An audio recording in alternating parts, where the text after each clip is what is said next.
Hi everyone, welcome. My name is Robin. I am the main dyer behind Pirate Robin, where we dye embroidery floss and yarn. Welcome to my video series where we kind of go behind the scenes, kind of peel the curtain back and take a look at kind of my dye process and how it is to make fun colors. I'm in the basement. I'm in a 100-year-old basement, unfinished basement. This is where we dye.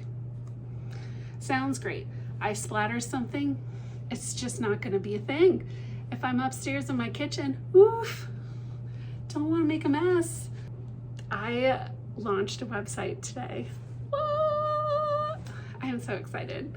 I think it looks really cool. I've been working on it for months because I just don't have a lot of time, and so just been fitting it into little pockets of time that I have, and yeah, and so it looks cool. You can order stuff, you can just see everything that I sell. Ooh, and the main thing is you can buy gift certificates. Etsy doesn't allow you to have your shop specific gift certificates. They'll have like Etsy wide gift certificates, and so, you know, it's kind of nice. Now you can buy you know, a gift for someone else. You can spread the fun. So I'm really excited. You should go check it out.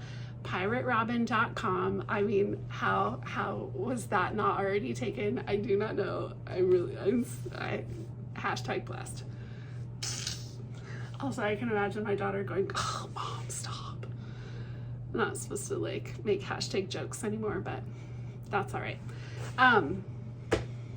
So, okay, I got my list.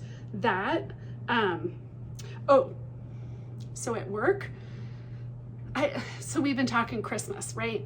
And the holidays, and I don't know, I don't have my tree up yet, and I'm just not really feeling totally into it. I will get a tree. I will put it up. I love Christmas time. I love, you know, when it's cold and when it's, you know, snowy. It's not snowy at my house, but we live in a valley, and so we can go up to the mountains. Our mountains are volcanoes, so we got snow.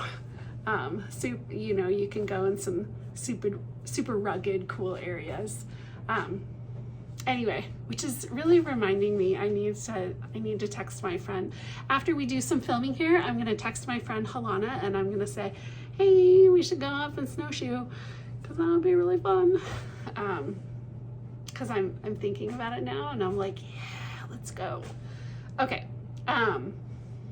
so we've been talking Christmas, and I don't know, been feeling meh about it, but we've been discussing Christmas movies, as in what counts as a Christmas movie, because I have a die-hard advent calendar where Hans Gruber falls down Nakatomi Tower every day in December until it's Christmas and he hits the ground. I think I showed it in my last video. It's delightful, absolutely delightful. So I have that up at work, in my office, and I have one at home, and because the first one I bought wasn't as good, like the printing just wasn't as crisp, and so you know, I took the not crisp one to work, and then I kept and then I got another one. I spent $13. Oh, big money. And the graphics were a little bit crisper, and so I have that here at home. Anyway, so we're talking what's a Christmas movie, and I'm like, Die Hard is a Christmas movie. Absolutely, yes. And people are like, I mean, okay. Like, I work with a ton of nerds, and so it's generally, Die Hard being a Christmas movie is generally accepted amongst the nerds. And you know, so then it like started to go on, and it was like, what about Gremlins? Gremlins is a Christmas movie, and I was like, what is wrong with you? Gremlins is not a Christmas movie. And then, you know, bring up receipts. Then you're showing, well, look, it's during Christmas. Look, it's the, you know, the little gremlin Mogwai has a little Santa hat. And I was like, okay, well, I guess I'm gonna be watching that this year. And then somebody's like, didn't the hobbits leave on their journey December 25th? And I was like, bro, so am I gonna be watching like the Hobbits and Lord of the Rings? I mean, where do you draw the line? Like, once you watch the Hobbits, you need to just keep going. And I was like, do I, you know, like, does that even count? I guess it has to. And we're like, what else? You know, what? So anyway, I need to start watching these Christmas movies, and also Rudolph, the animated series, where it has Rudolph and he's like practicing flying lessons. Oh God! And this like coach is teaching him how to fly, and he's like total. It's just absolute coach vibes. And then because he's like hiding his nose because he wants to fit in, you know, so he's got this thing, and so he's talking like this, and then Clarice says he's cute, and he's like, she thinks I'm cute. I could almost recite this movie now, and it's just so, you know, Herbie wants to be a dentist. Elves can't be dentists. I mean, it just gives so much.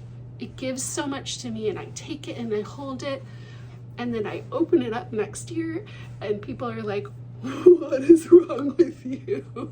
And I go, great, success. I have shown you my personality. Good. Anyway, I am kind of delighted to watch that. I haven't watched it yet this year, so I got a little list. I got to get on it. Okay, let's see. Was I Christmas?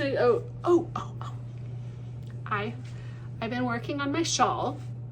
The past a couple weeks. It's been a couple weeks since I filmed, and so I didn't cross stitch at all.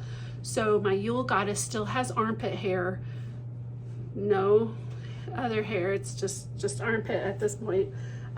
But on my shawl, I did get past the mother effin section, which for you knitters, the code is M3F3, so I'm saying, you know, bad words. Anyway, but it looks cool. So let's see, where's the top? It's still on the needles. I have like the last kind of section, major section to go. So this was good. This is good. This in the middle here, mother effin'. I hated it. I'm glad that it's over. And look at it, it looks really cool. And so then here's the next section. So I don't know if you can see these. I mean, it looks really cool. It's these little like bobbly things. You're like knitting 3 together and making 3 stitches at the same time. It's gotta go. It's gotta go. I mean, it looks cool. So I think it'd need to be a number of years before I make it again. You know, it has to like, I have to forget about how much I hate it before I do it again. Anyway, I'm almost done. And then I have just a lot of ends to weave in, and I don't know about that. I'm not, I'm not looking forward to that. I dyed up a little bit today. I dyed up 3 new colors. We're kind of testing them out. I'm testing the lighter shades. So it's like a lighter peach and a lighter marmalade. So kind of the orangey, peachy kind of vibes. And like, I'm excited. What else? Well, so today, we're gonna dye some Noel We're gonna uncover the secrets of how I make Noel. So let's turn this camera around and let's start dyeing. Okay, are you ready to see the secrets of Noel? Yes. I'll answer that for you. Oh my gosh. I am tired. It's been a long day. First thing we always do, and it seems weird, but always check your hands before you go dyeing a new colorway, because what'll happen is you'll get a speck of dye, or me, right? I'll get a speck of dye over here, like a little dye powder. And then because this is wet, these pans are wet, things are wet, water gets on it, makes it into a little dye spot, and then I accidentally put my arm there, and then all of a sudden I got, blue on the side of my hand or something. So always triple, quadruple, quintuple check. Noel has two colors, red and green, right? And, we're being festive. So in general, I like to start with a lighter color first, because if I'm going to make a mistake, I want to color it, or I want to cover it with a darker color. Noel is not that type of colorway. It's not forgiving like that. But I'm going to start with the green and then do the red. Arbitrary. I think red's a little bit more intense. So now in general, I'm going to have 3 spots that are green and then 3 spots that are red. And so, but the kicker is, right, the secret, why Noel even needs a secret, is that green and red combined make brown. And so I've talked a little bit about it before, but when you start to add color, you have the color that you painted on, and you have this color that you painted on, and then you have this like transition zone where it's this kind of nebulous third color, and it's super cool. And I really love that. I really love when the dye comes together. Well, I don't want brown on this colorway. Just not at all. So yeah, so that's going to be a little hard. But there is a trick, and I'm going to start painting and show you. Now look at the dye on the right side. So this edge, watch that dye. It's easier to see it when we speed it up. We have a sped up video, but take a look at that spot. Now I'm gonna come in here, really try to get that dye in there, because these little zip ties will resist the dye underneath. We don't want white spots necessarily, we just want green and red.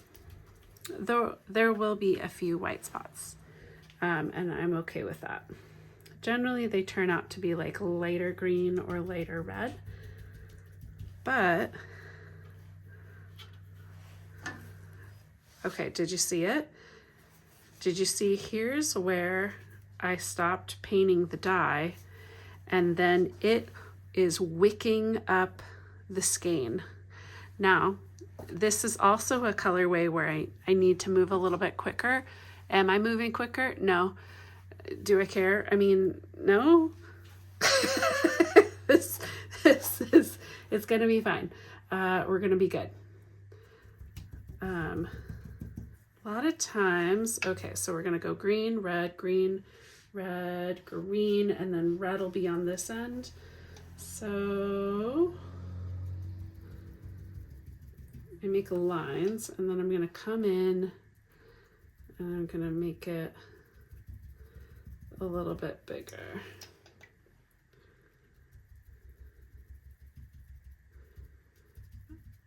Well, I'm not leaving myself a lot of red in here, and that's going to be a problem. Potentially brown. Okay, So this color is wicking up. We know green and red make brown. So when I place the dye, I'm gonna minimize the overlap between the colors. Oh, look at that. I just spilled a little spot. Glad it didn't land on the green. Okay, so I'm concentrating on the middle of this line, and I am leaving this little white spot. I mean, but notice how I have all this spot in here wicking up. And I do actually, so there's minimal green in there. We got these little white spots on the knot.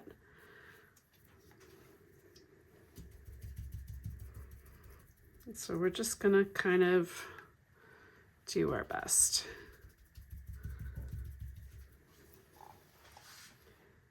Okay, now this one, I'm gonna come in the middle. And see, I'm really not overlapping. I'm letting the wicking action of the dye move the color closer. And same here. Now, here's where the dye is, and then here's this last part where it wicked up. So it's less of the green, so it's gonna be less brown, especially if I saturate it with red.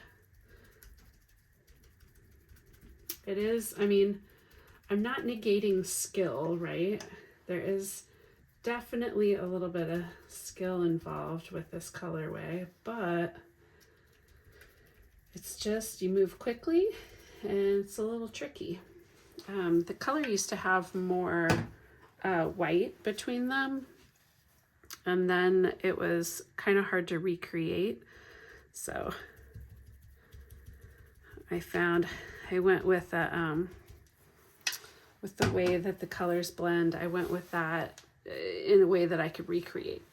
Okay, normally I don't leave this like it is, but this is how I leave it. I leave it with these white spots.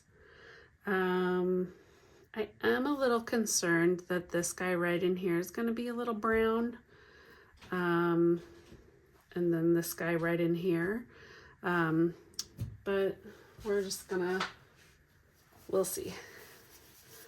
This is not one where I want a bunch of excess color to just get out. So I'm gonna wipe this down. Okay, so now we're gonna flip it. Kind of looks like a caterpillar. Okay, now when we flip it, we're not going to move it back and forth. We're just going to move it up and down because we really want to keep these areas, these tracks where the colors are. This is Noel, right? It takes some E for effort. All right, now I'm going to look, now see how on the underneath that red wicked up farther, and that's going to happen. So the other thing you want to be thoughtful of is you want to add color, but not super saturate it, or else. This is I did better here. I'm pleased with this here. It's a light green and it didn't really bleed out. That's what I'm going for.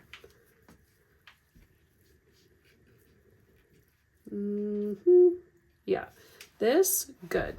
This, ugh. You know, so what happens when bad things happen? What do I do? Well, in general, if it's kind of consistent throughout the skeins, then I will sell them with a hurricane name. I name them after Pacific Ocean hurricanes. I don't know if you've noticed, but that's what I do. But if most of them are fine, and then there's just like a few skeins that have too much brown or they just aren't acceptable, then I'll sell those as misfits. I'll label those as misfits. and then we'll just sell them at a reduced price. That's in general how things go. Or a lot of times I'll test a color to see how it goes, and if I don't like it, or if it's too similar to another colorway that I have, then maybe I won't release it. So those will definitely be hurricane names. Hurricane skeins.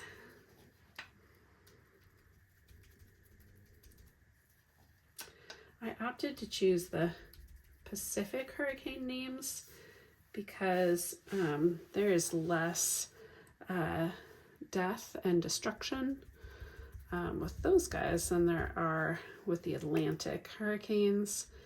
And I just really didn't want to, you know, necessarily tie a colorway with some destruction. That wouldn't be cool. All right.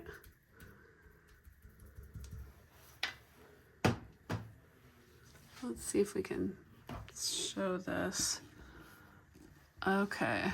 See how this area right in here is ever so slightly like a tan, like a yellowy brown?